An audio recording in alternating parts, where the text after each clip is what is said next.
আমাদের সমাজে কিছু মানুষ আছে, দেখবেন আপনি যখন তাদের সামনে যাচ্ছেন আপনার নিয়ে এত প্রশংসা করবে, এত প্রশংসা করবে, আপনি তো কনফিউজ হয়ে যাবেন, বাবা আমার বাড়ির লোকও এত প্রশংসা করে না।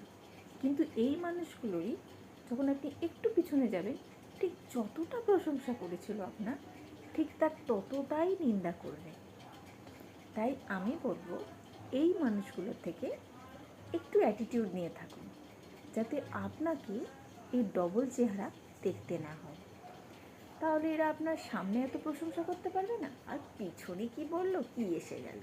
তো পিছনে সবাই অনেক কিছু বলে, কিন্তু আপনি ওই যে আপনাকে সামনে এত প্রশংসা করলো কিন্তু পিছনে যে বদনাম করলো, সেটা যখন আপনি শুনতে পাবেন আপনার খারাপ লাগবে। তাই জন্য এইসব মানুষগুলোর থেকে একটু অ্যাটিটিউড নিয়ে থাকুন, যাতে আপনার সামনে এসে আদিক্ষেতা না করে, কেননা পরেই তো আবার তারা নিন্দে করবে।